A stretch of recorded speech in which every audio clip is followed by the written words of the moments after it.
ఓం సాయిరామ్. బాబా భక్తులందరికీ నమస్కారం అండి. అందరూ కూడా సుఖంగా సంతోషంగా ఎప్పుడూ ఆనందంగా ఉండాలని చెప్పి మనస్ఫూర్తిగా కోరుకుంటూ ఈరోజు వీడియో స్టార్ట్ చేద్దామండి. ఈరోజు మన బాబా గారు అందరి కోసం ఒక మంచి సందేశాన్ని తీసుకొచ్చారండి. అలా చాలా గొప్ప విషయాన్ని చెప్పడానికి ఇట్లా వస్తున్నానండి. మరి బాబా గారు ఏమంటున్నారంటే, తల్లి, రేపు సాయంత్రంలోగా ఈ చిన్న మాటను నీ భర్తకు నువ్వు చెప్పావు అంటే ఆ మాట చెప్పే క్షణంలోనే నువ్వు ఒక అద్భుతాన్ని చూస్తావు తల్లి అని బాబాగారు మనకు చెప్తున్నారండి. మీరు చెప్పినా సరే లేదా ఈ వీడియో మీ భర్తకు చూపించినా సరే మీ జీవితంలో జరిగే మార్పులు చూసి మీరే ఆశ్చర్యపోతారు అని బాబాగారు అంటున్నారు. ఎందుకంటే బాబా గారు మనకి ఏది చెప్పినా కూడా అది మన మంచి కోసమే అయి ఉంటుంది కదండి.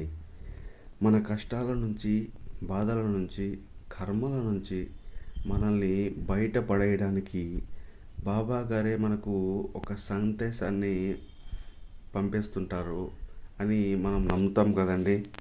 అయితే ఈరోజు బాబా గారు పంపించిన సంకేతం ఏమిటో తెలుసా? ఒక చిన్న కథ ద్వారా తెలుసుకుందాం. ఇది రాజుల కాలం. ఒక రాజుగారు ఉండేవారన్నమాట. ఆ రాజుగారికి పక్కన రాజ్యాల మీద దండెత్తడం, అక్కడి రాజులను, మంత్రులను, ప్రజల్ని కూడా ఆ రాజుకి చంపేయడం చాలా ఇష్టం అన్నమాట.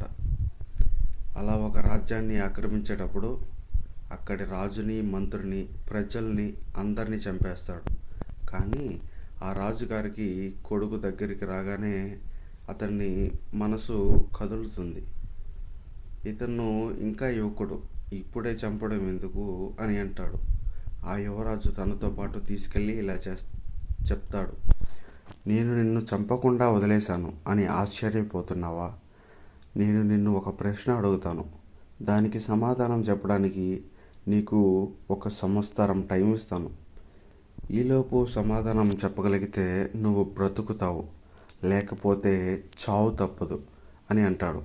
అప్పుడు రాజు అడిగిన ప్రశ్న ఏమిటంటే, ఆడవాళ్ళు జీవితం అంతా సంతోషంగా ఉండాలి అంటే మగవాళ్ళు ఏం చేయాలి? ఆ రాజుగారు ఆ అబ్బాయిని అడిగిన ప్రశ్న, ఆడవాళ్ళు జీవితాంతం సంతోషంగా ఉండాలంటే మగవాళ్ళు ఏం చేయాలి? యువరాజు అనుకుంటాడు, ఇంత చిన్న ప్రశ్నకి నన్ను భయపెడుతున్నారా? కొన్ని రోజులు గడుస్తుంది. రోజులు గడుస్తున్న కొద్దీ ఎవరిని అడిగినా సరే సమాధానం దొరకదు.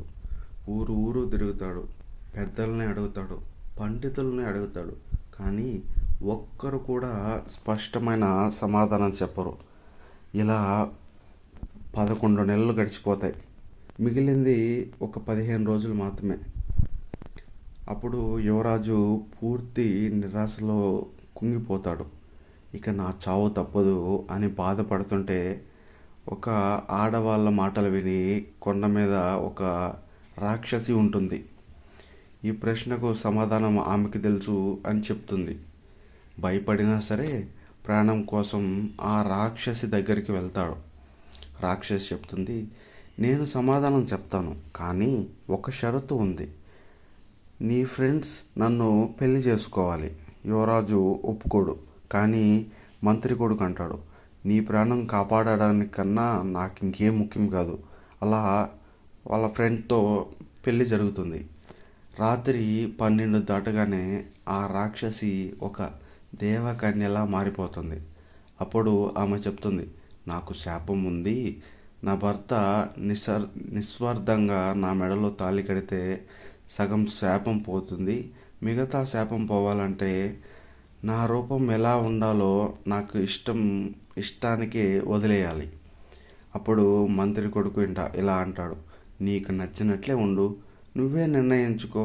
ఆ మాటతోనే ఆమెకి పూర్తిగా శాప విమోచనం కలుగుతుంది. అప్పుడు ఆమె చెప్తుంది, ఎప్పుడైతే ఒక ఆడదాన్ని అంతా నీ ఇష్టం అనే నమ్మకం ఇస్తారో ఆ క్షణం ఆమె జీవితం మారిపోతుంది. ఆమె ఇంకా బాధ్యతగా మారుతుంది. ఇంటి మీద, పిల్లల మీద, బంధాల మీద ఎక్కువ శ్రద్ధ పెడుతుంది.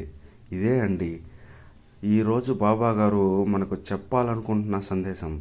భార్యకి నీకు అన్నీ తెలుసు, నువ్వు చక్కగా చూసుకుంటావు, నీ మీద నాకు నమ్మకం ఉంది అని భార్యకి ఒక మాట అన్నారంటే ఆ ఇంట్లో శాంతి ఉంటుంది, సంతోషం ఉంటుంది, అద్భుతాలు జరుగుతాయి. అందుకే బాబా గారు అంటున్నారు, తల్లి ఈ చిన్న మాట నీ భర్తకు చెప్పు లేదా చూపించు.